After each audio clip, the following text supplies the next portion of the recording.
Breaking na breaking news. Grabe po ang balitang ito, mga kababayan ko. De Lima, pinaluhod ni Robin Padilla, ang butihing senador. Sabi po mga kababayan, Senator Padilla kay De Lima, huwag personalin ang impeachment. Hindi naman na ito matutuloy. Mga kababayan ko, ngayon kasi mga kababayan, tila nagkakaalabuan na. Yung mga pro-impeachment na mga congressman, tila nag-withdraw na. Kulang na po sa bilang o numero. Dito rin sa Senado, tila lilima ang boto ng pro-impeachment. Sila-sila lang mga kababayan. Kaya dito tila pinepersonal ni De Lima itong impeachment na ito. Dahil alam natin na nung panahon ni Tatay Digong, si De Lima ay naghimas ng 7 taon sa kulungan. Pinaghimas ng rehas. Kaya dito tila pinepersonal ni De Lima itong impeachment na ito para pagbayarin si Sara Duterte sa ginawa ng kanyang amain na si Tatay Digong. Hindi pa sila nakontento mga kababayan. Pinakidnap nila si Tatay Digong na nasa The Hague. Kita nyo po. Ngayon po talagang pinaiyak si De Lima. Pakinggan po natin ang balitang ito. Nako mga kababayan ko, yari na. Hindi na talaga matutuloy ang impeachment na ito. Dahil sabi nga ni Lacson kahit binira ito ni Marcoleta, tila malabong mag-convene o magpatuloy ang Senado bilang impeachment court. Nako po mga kababayan, yari na ang mga ito. May sagot si Senator Robin Padilla sa naging puna ni Congresswoman Leila de Lima kaugnay sa papel ng minority bloc sa usapin ng impeachment laban kay Vice President Sara Duterte. Si Angel Pastor sa balita. Pinayuhan ni Senator Robin Hood Padilla si Congresswoman Leila de Lima na huwag gawing personal ang debate tungkol. O kita nyo mga kababayan, pinayuhan ni Bad Boy itong si De Lima na huwag padalos-dalos. Gawing hustisyang manaig. Pero kay De Lima ay paghiganti ang ginagawa. Huwag mong personalin. Dapat maging parehas ka. Hindi yung paghihiganti.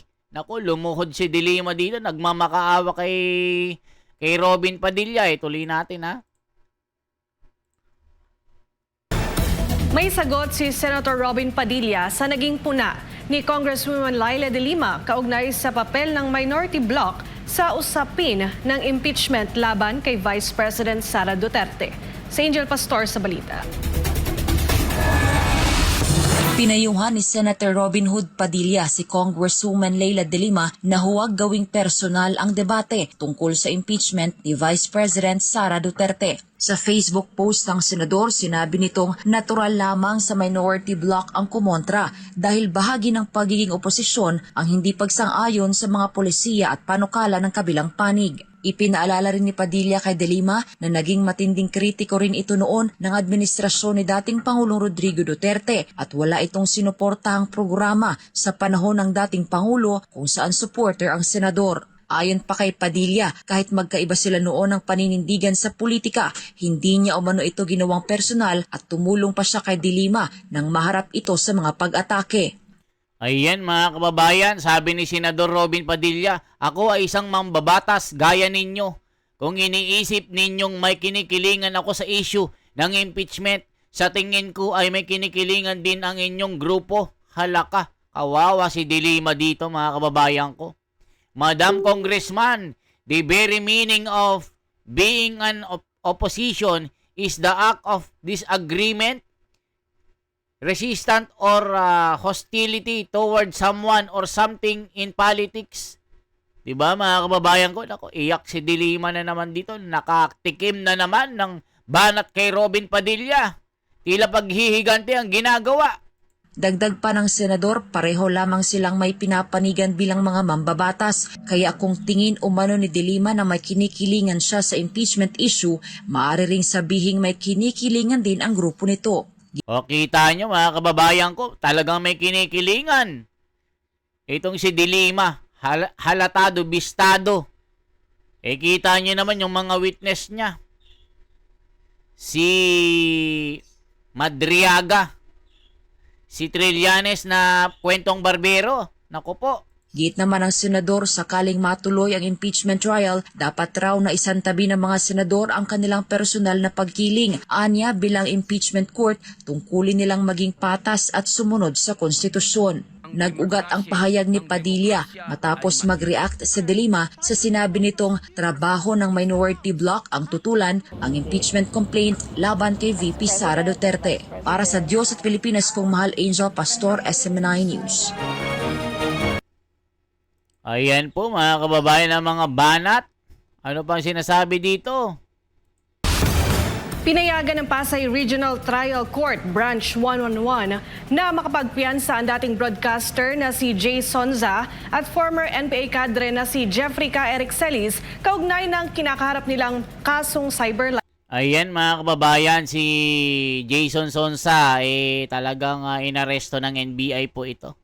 Mga kababayan ko. O dito naman habang inaano nila, ginigipit si Sara Duterte, lalo namang lumalakas ang Duterte brand. Itong sabi ni Malutikia. Sabi naman ni Supreme Court Justice Carpio, Senate cannot be blocked from i-check na natin mga kababayan ko. Ano sinasabi dito? Ito muna, kay Malutikia muna.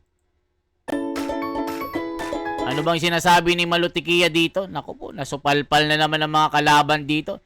Nasupalpal na naman si Luistro dito. Mga kababayan, tila nanganganib ang kalaban. Sabi nga ni Atty. Salpanelo, ang kadiliman sa una nagtatagumpay, pero sa huli, bagsak. Naku po. So makikita mo sa shared brand, pag naapektuhan yung isa, may apekto doon sa mga anak, no? Pag naawa ang mga botante sa ginagawa kay former president, may effect rin sa mga anak. Yung kung ma-impeach siya, sa tingin ko nasa lansa na maigi ni Vice President Duterte, who will take over.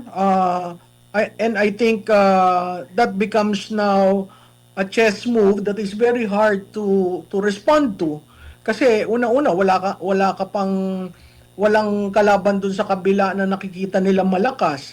Pangalawa, magsasanib puwersa pa sila. Ano yung agreement tungkol sa pagsasanib puwersa?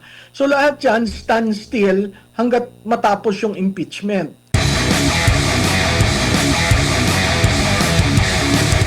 Sa mga nababanggit na po na mga pangalan na mga sinasabing posibleng magiging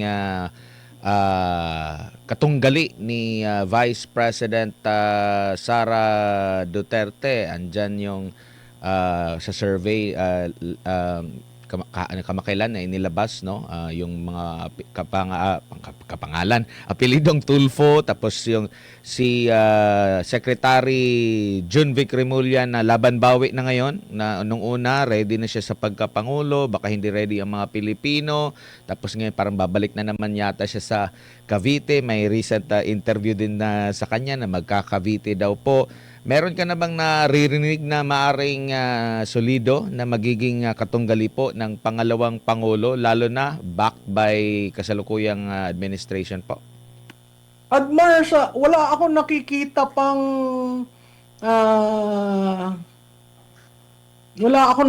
pang malakas na merong babangga sa base ni Vice Presidente. Si Vice Presidente, katulad ng dati kong sinabi, meron niyang base vote na 30 to 35%. Yung linabas ng isang polling firm, hindi ako nanghihina doon.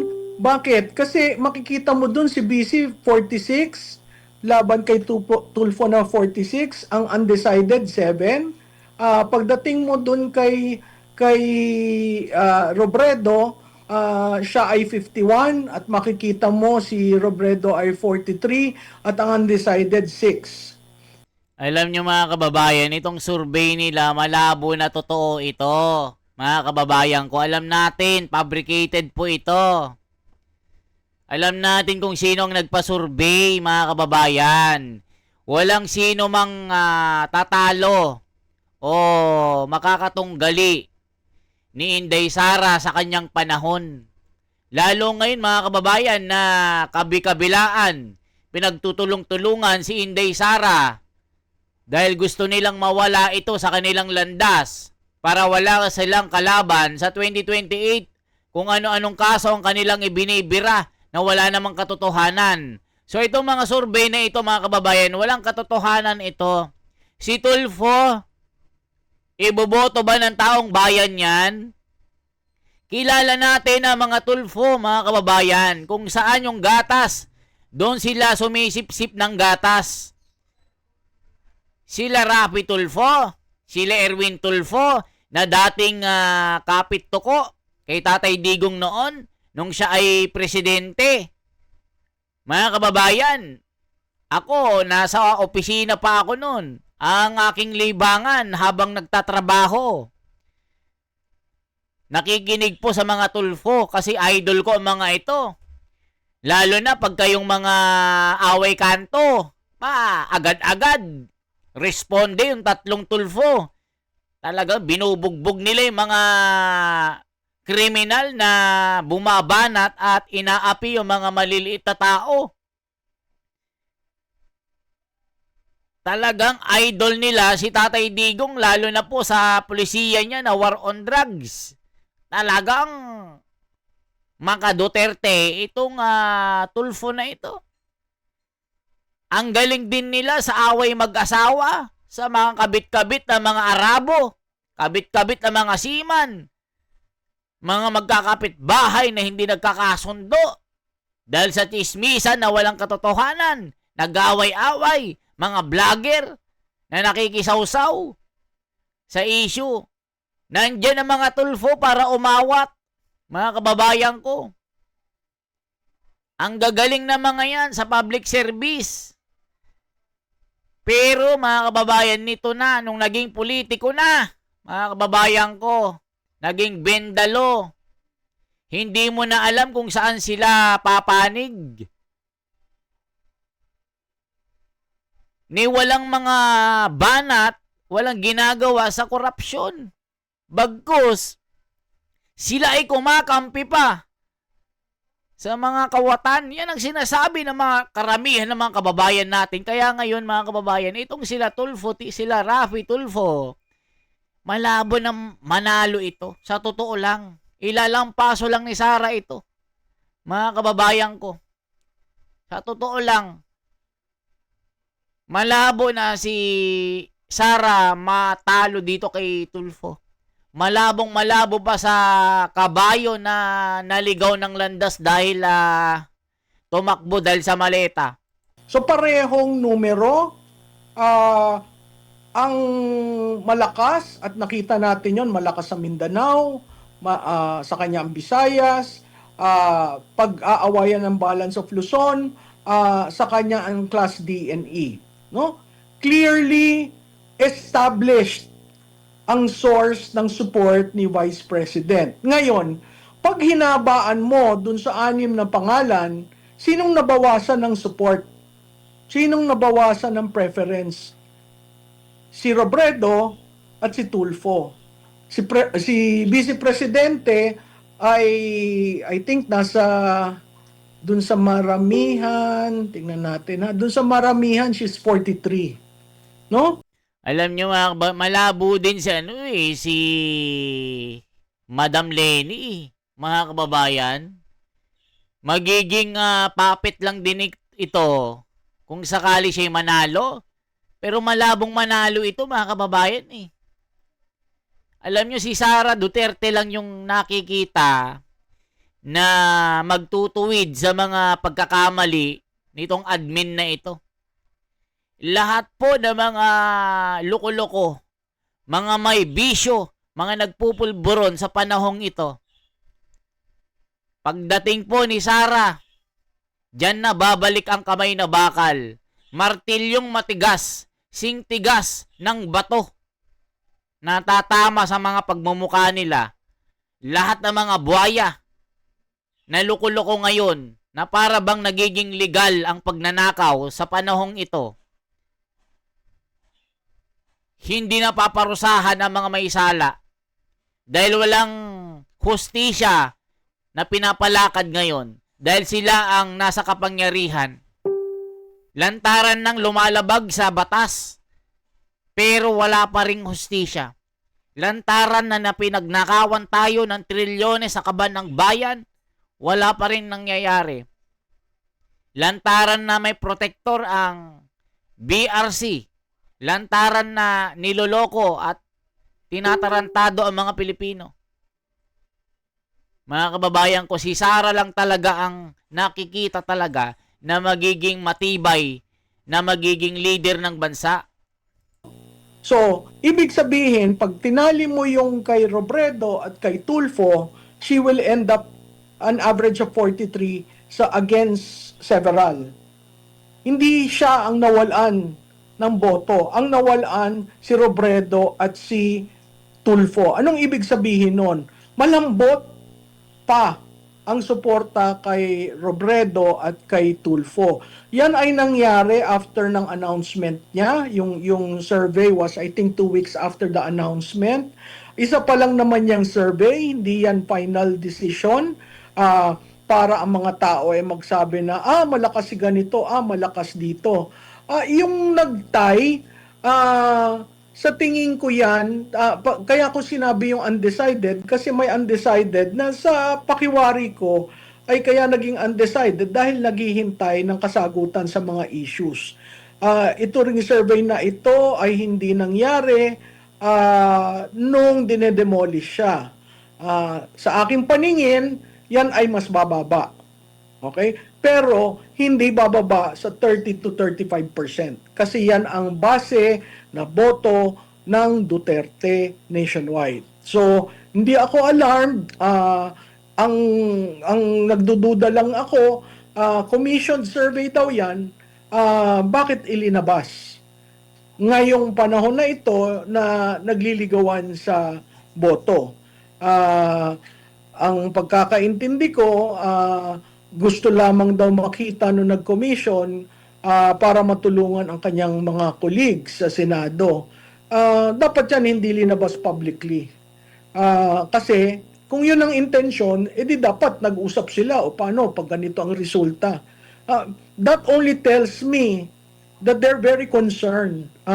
So tama yung ginawa ni Vice Presidente na reshape niya yung arena from being a respondent to being a frontrunner for 2028. That shows that she is a frontrunner. Opo, dagdagan po natin ng mga possible scenarios po, ma'am. If ever po na magkaroon ng desisyon ito pong Korte Suprema pabor po kay Vice President Sara Duterte or itong impeachment court pabor kay Vice President Sara Duterte, mas lalo ba na titibay yung kanyang magiging puntos nito? And if ever naman po na ma-impeach ang pangalawang Pangulo, kasi nababasa ko rin sa social media yung mga suggestion ng ibang mga netizen na halimbawa na kung ma-impeach ang pangalawang Pangulo, meron pa namang Duterte na maaring qualified na during that time, which is si Mayor Baste. Baka mapunta rin doon yung suporta na intended for Vice President Sara Duterte if ever po na ma-impeach naman po. Ano po nakikita nyo po dyan, Prof? Alam mo, Admar, yun yung tinatawag na shared brand. Nakikita natin, there was a date sometime in April 22 when the father had the ICC what they call this presentation of the charges and the jurisdiction issue, and while the Vice President was undergoing this probable cause hearing in the House. So makikita mo sa shared brand, pag naapektuhan yung isa, may apekto dun sa mga anak, no? Pag naawa ang mga botante sa ginagawa kay former president, may effect rin sa mga anak. yung kung ma-impeach siya, sa tingin ko nasa lansa na maigi ni Vice President Duterte, who will take over. And I think that becomes now a chess move that is very hard to respond to. Kasi una-una walang kalaban dun sa kabila na nakikita nila malakas. Pangalawa, magsasanib puwersa pa sila. Ano yung agreement tungkol sa pagsasanib puwersa? Ayan, mga kababayan ko. Napakinggan po natin ang analysis ni Prof. Malutiquilla. Magaling po ito. Isa po sa mga magagaling na pinagkakatiwalaan na political analyst. Ang galing na mga reaction nito. Ang galing na mga naratibo.